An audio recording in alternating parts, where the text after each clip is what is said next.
They lit up stages with harmonies that sent chills down our spines. Their voices blended in perfect unity, creating magic every time they sang. But behind the viral hits and Grammy awards, the members of Pentatonix carried silent struggles, battles the world rarely glimpsed. Fame found them quickly, but with success came crushing pressure, personal pain, and a slow unraveling hidden behind their polished image. This is the untold story of Pentatonix, and it's far more tragic than anyone imagined. To the world, they looked unstoppable. 5 extraordinary voices, no instruments, just raw talent.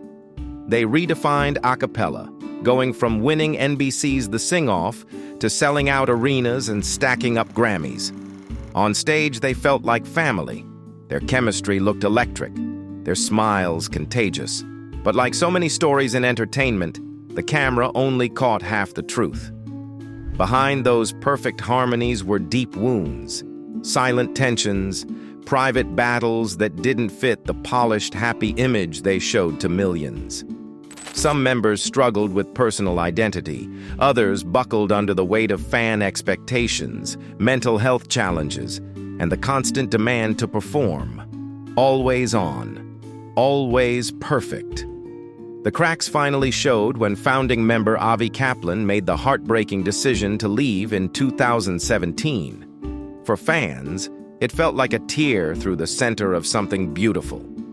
But what pushed him to walk away from a group at the peak of its success? What happened to the bond that once seemed unbreakable? Soon after, subtle changes appeared.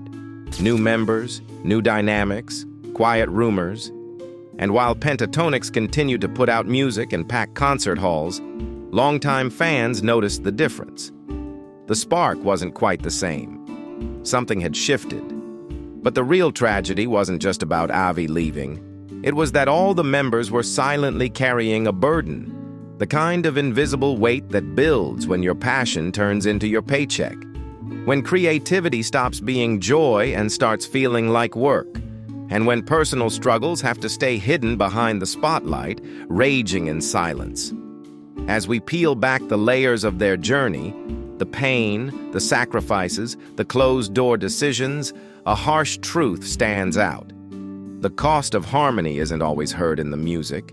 So what really happened behind the scenes? Why did Avi feel he had to leave? How did fame test their friendships? And which moments almost broke Pentatonix completely? Stay with us, because this story isn't over. And the truth? It's far more heartbreaking than any song they've ever sung. It all began in a small Texas town where 3 high school friends unknowingly planted the seeds of a global phenomenon. Scott Hoying, Kirsten Maldonado, and Mitch Grassi weren't just classmates at Martin High School in Arlington. They were soulmates bonded by their love of music.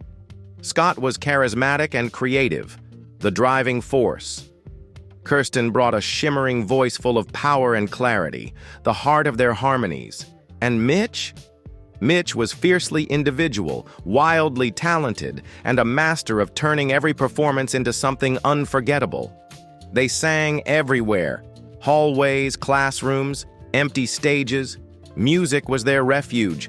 Their bond was deeper than friendship. It was family. Outsiders to many, they found belonging through melody. Their first taste of recognition came from a cover of Lady Gaga's Telephone, submitted to a local radio contest. The prize was a chance to meet the cast of Glee. They didn't win, but something clicked. They knew they had something rare: chemistry, drive, and raw talent. Even then, you could feel the spark of what would become Pentatonix.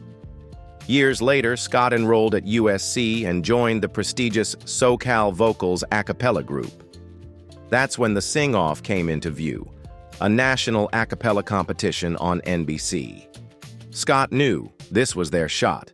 He called Mitch and Kirsten and convinced them to join him for an audition. But there was a catch.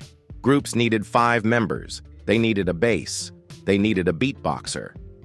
Enter Avi Kaplan, a classically trained bass with a voice so deep it could shake the walls. He was already known in the a cappella world, bringing gravitas